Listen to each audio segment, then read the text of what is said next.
마가복음 강의 35번째 오직 예수라는 제목으로 여러분과 함께 은혜를 나누려고 합니다.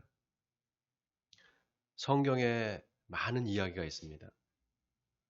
굉장히 많은 이야기가 있는데요. 그러나 성경이 일관되게 이야기하는 한 가지가 있습니다. 그거는 하나님께서 인간을 구원하신다는 겁니다. 어떤 방식으로 구원하시는가? 하나님께서 자기 아들, 독생자, 사랑하는 아들 예수 그리스도를 보내서 그를 십자가에 죽게 하심으로 우리 인간을 구원하신다는 겁니다. 그래서 구약의 39권, 구약 성경 39권은 오실 예수님에 대한 증언입니다. 신약 27권은 오신 예수님, 그리고 다시 오실 예수님에 대한 증언입니다. 그래서 우리가 성경을 볼 때 성경 어디를 펴도 예수가 보여야 됩니다. 예수님을 만날 수 있어야 돼요. 이거를 우리가 성경을 볼 때 어떤 관점으로 보느냐에 따라서 굉장히 다른 결과가 나옵니다. 성경을 구속사적 관점에서 보는 거, 이게 참 중요합니다. 많은 사람들이 성경을 읽습니다. 여러분, 성경이 베스트셀러예요. 아직도 그 기록을 깨지 못합니다. 네. 아무리 세대가 지나도 그 성경의 베스트셀러는 깨질 수가 없어요. 많은 사람들이 성경을 읽고 성경을 묵상합니다. 그런데 예수님을 만나지 못하는 사람들이 많습니다. 왜냐? 성경을 구속사적 관점에서 보지 않기 때문입니다. 구속사적 관점에서 보면은요, 성경의 모든 것이 다 그림자입니다. 하나의 예표고 그림자예요. 대표적으로 구약에 하나님께 드리는 제사가 있잖아요. 제사 제도가 있죠. 자기 집에서 키우던 양을 데리고 와서 그 머리에 안수를 하고 잡아서 그 피를 제단에 뿌리잖아요. 내가 죽어야 되는데 내 대신에 내가 키우던 양한테 내 죄를 다 전가시켜서 그 양을 죽이는 겁니다. 내가 죽어야 될 거를 대신 양이 죽는 거예요. 바로 대속이죠. 예수님이 그렇게 죄 없이 죽어야 하는 어린 양처럼 나를 대신해서 십자가에 돌아가셨다는 그 예표인 겁니다. 그 암시예요.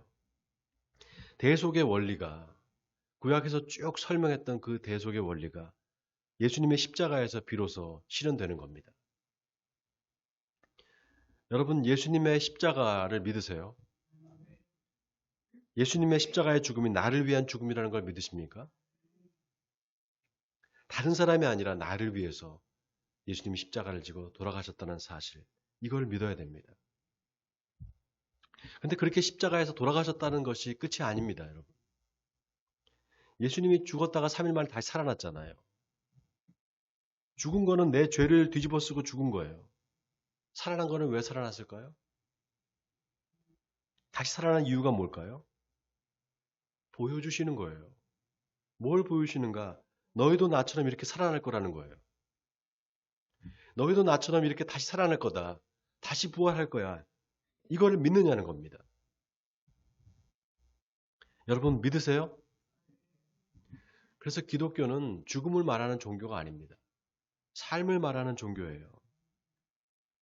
내가 그리스도와 함께 십자가에 못 박혔나니 그런즉 이제는 내가 사는 것이 아니요 오직 내 안에 그리스도께서 사시는 것이라. 이제 내가 육체 가운데 사는 것은 나를 사랑하사 나를 위하여 자기 자신을 버리신 하나님의 아들을 믿는 믿음 안에서 사는 것이라. 여러분 아멘입니까? 바라기는 부활을 믿으시는 여러분 되시기를 주님의 이름으로 먼저 축원드립니다. 자, 오늘 본문에 예수님이 제자들 중에서 베드로와 야고보와 요한만을 데리고 높은 산에 올라가십니다. 이스라엘에 가보면 높은 산이 없어요. 다 사막입니다. 근데 딱 하나 높은 산이 있어요. 바로 헤르몬 산입니다. 해발이 2814m예요. 백두산만큼이나 높은 산입니다. 그 헤르몬 산에서 그 만년설이 녹아서 쭉 내려온 물이 바로 갈릴리 호수를 이룹니다. 예수님이 그 산에 올라가신 거예요. 헤르몬산에. 제자들 3명을 데리고. 그럼 왜 제자들 다 데리고 가지 않고 3명만 데리고 갔을까요? 그 이유가 바로 앞절에 나와요. 우리 다 같이 9장 1절을 같이 한번 읽어볼까요? 다 같이 9장 1절을 같이 읽겠습니다. 시작. 또 그들에게 이르시되 내가 진실로 너희에게 이르노니 여기 서 있는 사람 중에는 죽기 전에 하나님의 나라가 권능으로 임하는 것을 볼 자들도 있느니라 하시니. 자, 예수님이 헤르몬산으로 가신 이유가 있어요. 바로 이겁니다. 제자들한테 보여주려는 거예요. 뭘 보여주는가? 하나님의 나라가 권능으로 임하는 것을 보여주고 싶어서 데려가신 거예요. 여기 서 있는 사람들 중에 죽기 전에 하나님의 나라가 권능으로 임하는 것을 볼 자들도 있느니라 그랬잖아요. 그 제자들이 누구냐? 바로 베드로, 야고보, 요한인 겁니다. 여러분, 그래서 이게 단순한 이야기가 아니에요. 하나님의 나라에 대한 이야기입니다. 하나님의 나라에 대한 이야기예요. 자, 우리가 앞에서 예수님이 맹인을 고쳐주셨잖아요. 맹인의 눈을 띄워주셨단 말이죠. 맹인이 눈을 떠서 봐야 될 게 2가지가 있다고 했습니다. 여러분 기억하세요? 첫째가 뭡니까? 예수님을 봐야 돼요. 그렇죠? 예수님이 누군지를 알아야 됩니다. 2번째는 하나님의 나라를 볼 수 있어야 돼요. 근데 이 2개가 하나로 연결되어 있자고 그랬잖아요. 여러분 기억나세요? 자, 그 다음에 예수님이 제자들과 함께 가이사라 빌립보에 갔어요. 그 제자들한테 물어봅니다. 너희는 나를 누구라 하느냐? 물어보는 거예요. 내가 누군지를 알아야 된다는 거예요. 분명하게 알아야 된다는 겁니다. 그때 베드로가 주는 그리스도십니다. 이렇게 대답했죠. 그때 예수님이 비로소 인자가 대제사장과 장로들과 서기관들과 바리새인들에게 버림을 당하고 죽고 3일 만에 다시 살아날 거다 이 말씀을 하십니다. 그때 베드로가 뭐라고 합니까? 주님 안 됩니다. 예수님 붙잡고 항변을 했어요. 죽지 말라고. 예수님이 뭐라고 하셨습니까? 네가 하나님의 일을 생각하지 않고 사람의 일을 생각하는구나. 하나님의 일은 뭐였습니까? 십자가를 지고 죽고 3일 만에 부활하는 거, 그게 하나님의 일이에요. 자, 그리고 이제 예수님이 제자들 3명을 데리고 산으로 가서 가시기 전에 이제 말씀하시는 거예요. 너희 중에 죽기 전에 하나님의 나라가 권능으로 임하는 것을 볼 자도 있다. 이렇게 말씀하신 거예요. 그리고 산으로 데려가신 겁니다. 하나님의 나라를 보여주려는 거예요. 자, 예수님이 산에 올라가시자 그들 앞에서 변형이 되셨어요.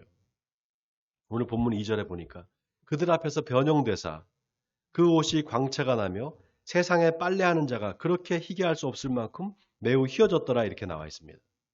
여기 세상에서 빨래하는 자가 그렇게 희게 할 수 없을 만큼 희어졌다. 뭘 말하고 싶은 걸까요? 이 세상에서는 볼 수 없는 그런 광경이라는 거예요. 이 세상에서는 그런 광경을 볼 수 없는데 천상에서나 하늘나라에서나 볼 수 있는 그런 모습이라는 겁니다.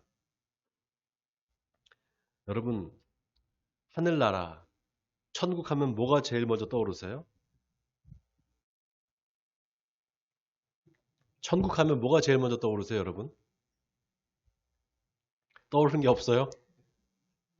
떠오르는 게 없어요? 예수님이 떠올라야죠. 예수님이 떠올라야 돼요. 여러분, 천국에 왜 갑니까? 뭐 때문에 가요? 예수님 만나러 가는 거예요. 예수님 얼굴 보고 싶어서 가는 거예요. 많은 사람들이 천국을 소망해요.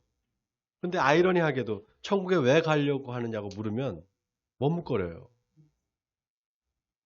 천국에 가면 대궐 같은 집이 있고 온갖 보석과 은금이 가득하고 그래서 천국에 가고 싶다. 그 사람은 큰 착각을 하고 있는 거예요. 천국 가는 목적은 예수님과 함께 영원히 살고 싶어서 가는 겁니다. 아멘입니까, 여러분? 그 예수님을 우리가 천국에서 만날 때 어떤 모습이냐? 빨래하는 자가 그렇게 희게 할 수 없을 정도로 흰 옷을 입고 계신다는 겁니다. 그거를 지금 보여주시는 거예요. 여러분 혹시 배너라는 영화 보셨어요? 배너라는 영화에 보면은요, 영화에 예수님이 등장을 해요. 한 번씩 등장을 하시는데 예수님이 그 산에서 산상수훈을 하시는 장면이 나옵니다. 근데 그 옷이 빛이 나요. 환하게 빛이 나요. 제가 어린 마음에 그 영화를 보면서 저분이 예수님이야. 저도 모르게 예수님을 그때 알지도 못했어요. 근데 아마 저분이 예수님일 거야. 이렇게 생각했던 기억이 나요. 아주 어릴 때 제가 그 영화를 봤거든요. 여러분, 그래서 이 변화선 사건의 이야기는 하나님의 나라, 천국의 모습을 미리 보여주시는 거예요, 우리한테. 자, 그런데 놀라운 게 그때 모세와 엘리야가 나타납니다. 호련히 나타나요. 오늘 본문 4절에 보니까 엘리야가 모세와 함께 그들에게 나타나 예수와 더불어 말하거늘 그랬습니다. 예수님과 더불어 말했다. 뭘 말했을까요?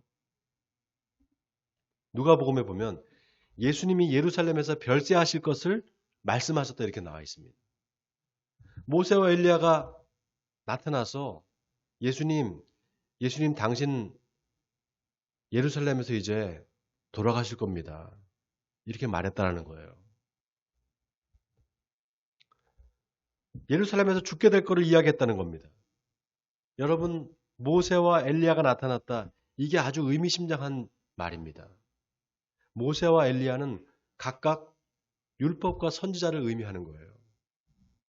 율법과 선지서, 바로 구약 성경을 의미하는 관용적인 표현입니다. 그러니까 모세와 엘리야가 나타나서 예수님의 죽음을 이야기했다는 걸 뭘 말하는 건가? 구약 성경 전체가 예수님의 십자가의 죽음과 부활을 증거하고 있다는 거예요. 자, 모세와 엘리야가 나타나서 예수님과 대화하는 것을 보고 베드로가 뭐라고 합니까? 우리 5절을 같이 읽어볼까요? 같이 읽겠습니다. 시작. 베드로가 예수께 고하되 랍비여 우리가 여기 있는 것이 좋사오니 우리가 초막 셋을 짓되 하나는 주를 위하여 하나는 모세를 위하여 하나는 엘리야를 위하여 하사이다 하니. 자, 바로 앞에서 예수님 죽으면 안 됩니다. 예수님을 붙잡고 항변하다가 베드로가 예수님한테 한 소리 들었잖아요. 사탄아 뒤로 물러가라. 저 같으면 가만히 있을 것 같아요. 근데 베드로가 금방 또 여기가 좋사오니 여기서 초막을 3개를 짓겠다고 말합니다. 이거를 마가가 6절에 뭐라고 말했는가 하면 베드로가 그렇게 말한 이유가 너무 무서워서 자기가 무슨 말을 하고 있는지를 모르고 그렇게 말했다고 기록을 했습니다. 한마디로 말하면 횡설수설했다라는 거예요. 자, 그런데 바로 그때 구름이 와서 그들을 덮습니다. 그리고는 구름 속에서 소리가 나서 이는 내 사랑하는 아들이니 너희는 그의 말을 들으라. 누가 하는 말입니까 지금? 하나님께서 하시는 말씀이에요. 이는 내 사랑하는 아들이니 너희는 그의 말을 들으라. 하나님의 음성이 들린 거예요.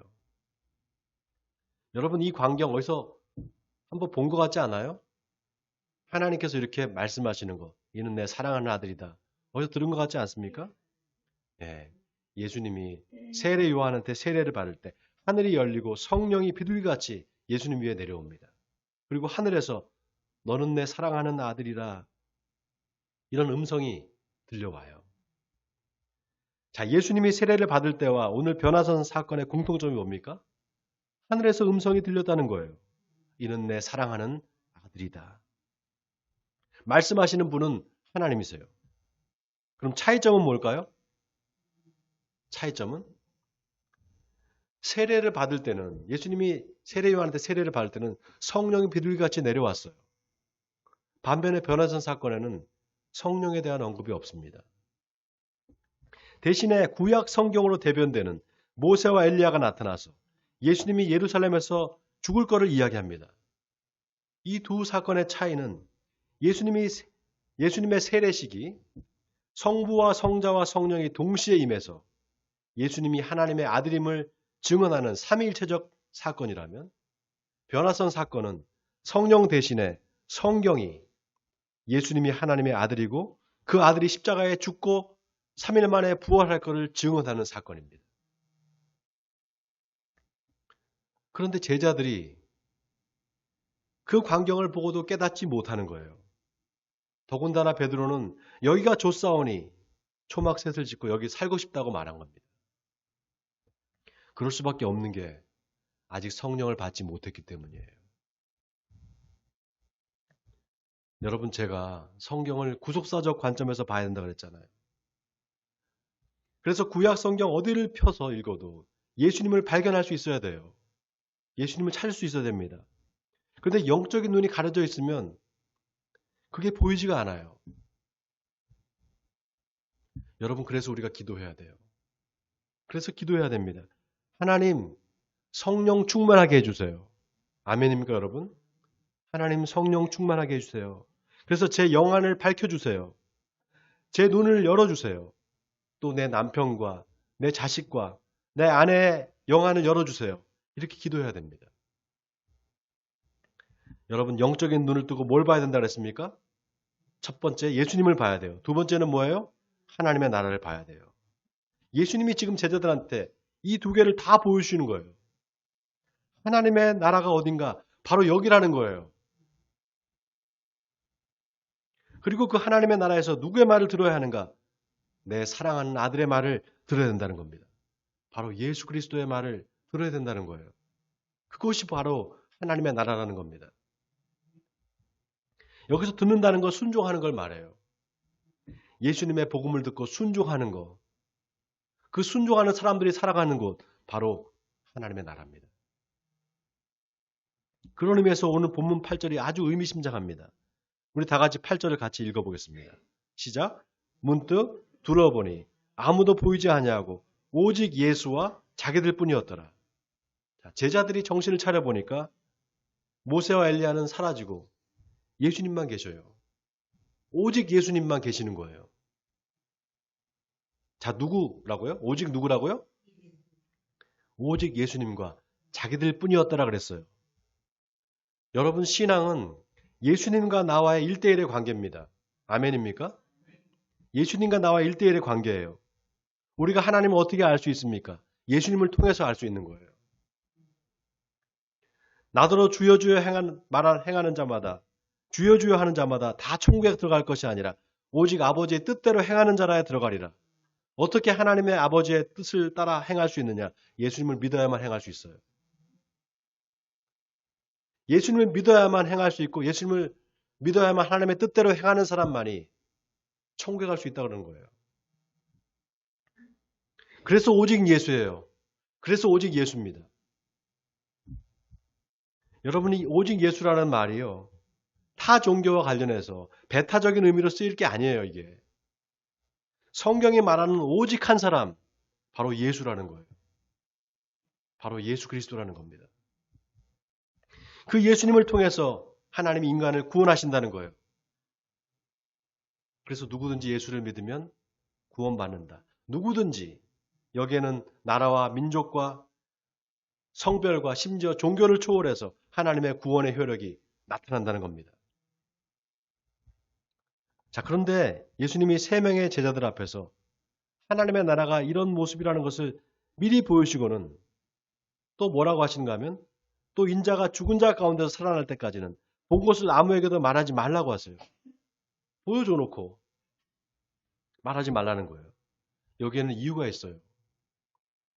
예수님의 그 영광된 모습, 그 변화된 모습 전에 반드시 고난받고 죽어야 하는 문제가 있기 때문이에요. 제자들이 이걸 이해하지 못했어요. 아니, 이해할 수 없었어요. 왜냐하면 2가지 이유가 있습니다. 제자들의 마음에 욕망이 있었어요. 여러분 잘 들으세요. 제자들의 마음에 욕망이 있었습니다. 어떤 욕망이 있느냐? 예수님을 통해서 출세하고 싶은 욕망이 있었어요. 예수님이 임금이 되면 우리한테 한 자락씩 줄 거야. 이런 마음이 있었어요. 그러니까 죽다니요, 예수님. 왜 죽습니까? 살아야죠. 또 하나 제자들이 이해하지 못했던 이유는 성경을 알지 못했기 때문이에요. 성경에 분명히 증언하고 있는데 성경을 모르니까 알 수가 없는 겁니다. 그러니까 보세요. 예수님이 너희가 본 것을 인자가 죽은 자 가운데서 살아날 때까지 말하지 말라고 하니까 제자들이 뭐라고 말합니까? 죽은 자 가운데서 살아나는 것이 뭐냐? 이렇게 서로 문의를 합니다. 그리고는 예수님한테 그럼 어째서 서기관들은 엘리야가 먼저 와야 된다고 합니까? 이렇게 물어봐요. 여러분, 구약의 마지막 성경이 말라기입니다. 말라기 4장 5절에 보면 보라, 여호와의 크고 두려운 날이 이르기 전에 내가 선지자 엘리야를 너에게 보내리니 그가 아버지의 마음을 자녀에게로 돌이키게 하고 자녀들의 마음을 그들의 아버지께로 돌이키게 하리라. 돌이키지 않으면 두렵건대 내가 와서 저주로 그 땅을 칠까 하노라. 이게 구약 말라기 마지막 구절입니다. 구약 성경의 맨 마지막 구절이 이 구절이에요. 그러니까 예수님 당시의 서기관들이 이 말라기의 마지막 구절을 사람들한테 가르쳤을까요? 안 가르쳤을까요? 가르쳤다라는 거예요. 메시아가 오기 전에 먼저 엘리야가 올 거라는 이 부분을 사람들한테 가르친 거예요. 그러니까 제자들이 알죠. 아, 엘리야가 온다 그랬는데 그럼 어떻게 된 겁니까? 이렇게 물어본 거잖아요. 그때 예수님께서 뭐라고 말씀하십니까? 제자들이 서기관들이 엘리야가 먼저 와야 된다고 합니다. 이게 뭔 말입니까? 그때 예수님께서 뭐라고 말씀하세요? 자, 마지막 12절과 13절 우리 같이 읽어볼까요? 시작. 이르시되 엘리야가 과연 먼저 와서 모든 것을 회복하거니와 어찌 인자에 대하여 기록하기를 많은 고난을 받고 멸시를 당하리라 하였느냐.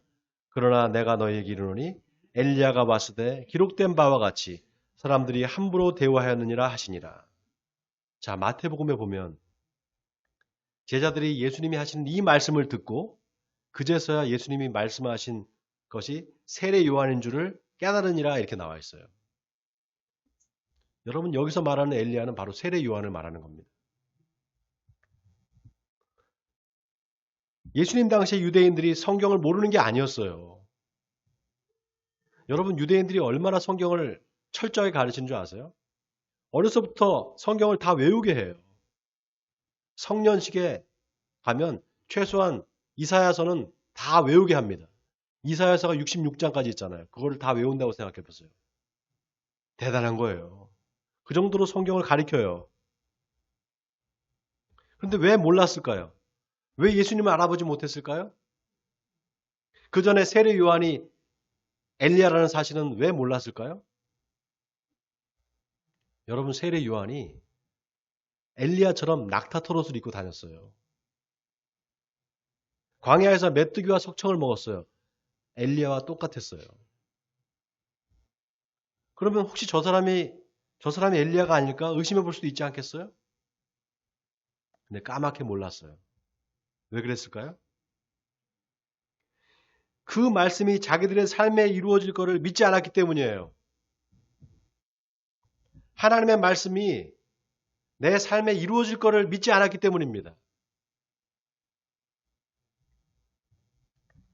여러분, 오늘 예수님이 하시는 이 말씀을 여러분 어떻게 받아들입니까?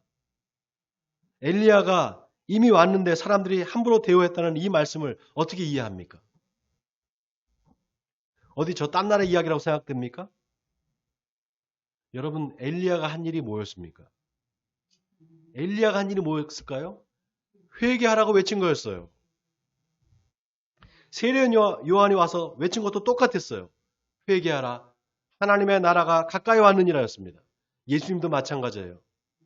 하나님의 나라가 가까이 왔으니 복음을 믿고 회개하라. 예수님께서 똑같은 말씀하셨어요. 바로 아버지의 마음을 자녀에게로 돌리게 하고 자녀들의 마음을 아버지께로 돌리게 하는 일을 한 겁니다. 여러분, 지금도 그 일이 계속되고 있어요. 바로 저와 여러분을 통해서입니다. 우리 각자가 다 엘리야가 되고 다 세례 요한이 되는 겁니다. 성령이 오셔서 우리한테 그 일을 맡기셨어요. 여러분, 하나님의 말씀이 진리라는 걸 믿으세요? 그 말씀이 반드시 이루어질 걸 믿으십니까? 다른 사람이 아니라 바로 내 삶에 이루어질 것을 믿는 거, 이게 바로 신앙입니다. 바라기는 하나님의 말씀이 여러분의 삶에 복음이 되기를 바랍니다. 또 여러분을 통해서 복음이 여러분 주변의 사람들에게 전해지기를 바랍니다. 그래서 살아서 이 땅에 하나님의 나라가 권능으로 임하는 것을 다 목도하시는 저와 여러분이 되시기를 주님의 이름으로 간절히 축원드립니다.